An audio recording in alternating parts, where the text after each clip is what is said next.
license, si Raya. Yung shop actually, nag-start lang kami 4 years ago. Parang it was just a hobby eh. Mahilig kami magbuo ng mga Gundam kits, mga maliliit lang, diba? Si Sir Ryan yung may-ari ng Zerk Paints eh. So nagkakilala kami ni Sir Ray sa kanila Sir Reds. Tapos nag-isip kami ng kung saan ma-maximize yung paint. So nahilig kami sa statue. We made our own sa printing. Si Sir Reds yung sa printing naman, nag-produce kami ng mga yung statue feel na medyo mabibigat siya. So nag-mold kami, nagka-cast. Inaral namin through the whole 4 years. Tapos ngayon, kahit pa paano, ano naman, ito na yung mga napaproduce natin.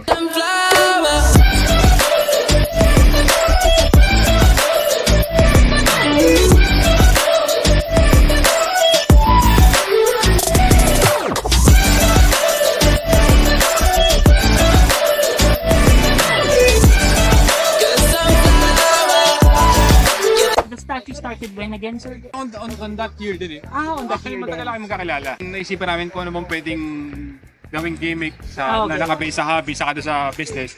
Nagpumasok kami sa statue. You mentioned you collect specifically Spider-Man related. Actually ano lang, nag-isip ako kasi parang hindi ko kaya lahat yun eh. Hindi ko kayang ipagsabay yung anime, Marvel, yung DC. So I just concentrated on one character na feel ko kaya kong i-maximize kasi Spider-Man marami siyang suits eh. Pwede mong paiba-ibahin na sa suits lang na pero technically you're focused on Spider-Man. Board paint din so hobby rin. Tapos siguro mga 2016 nanalo ako sa isang contest ng Banky. So nag-champion ako. So sabi ng mga kaibigan ko na what if na yung ginamit mong paint market natin kasi dala ng that time ngayon halos walang market so parang kumbaga mga pamilya o mga ganyan. Tapos yung stock hindi pa available, hindi pa ganun sa So, medyo pricey to be honest. So yun, doon ko naisipan. After kasi nun, tuloy-tuloy na talaga. After nung JNKC, na-invite ako sa First Gunpla Expo. Nakapag-display din ako ng gawa ko. Nanalo rin ako doon. Hanggang sa ito, yung nasakilala kami ng Iraq. So nga, yung naisipan namin na party siya. So naisip namin na what if gumawa tayo ng malalaking Gundam. Parang kakaiba naman. I'm Renz. Ako yung in charge sa Gunpla painting on statues na dito sa smaller scale. Start ako sa printing as a hobby lang din, mga way back for pandemic pa. Or on hobby lang. Tapos in-introduce ko sa kanya. Sabi ko, what if mag-print ako, paint natin, parang ano lang, hobby lang. Na-introduce ako through Sir Ryan kay Rob. Which is sabi niya, what if yung malaki naman kasi walang sa market. Bumili ako ng mga Spider-Man din. Kasi I want to see, bukod sa mahilig ako I want to see din yung kung where we are at. Kumbaga gusto ko siya i-compare sa mga licensed products, statues made sa ibang bansa. Gusto ko malaman kung nasa na kami, kung kailangan pang improve pa or kung medyo malapit-lapit na. So, dinukuha ko rin sila as my standards din eh. Kasi diba siyempre, they started earlier than me. So, at least gusto ko lang din i-praise yung product ng iba.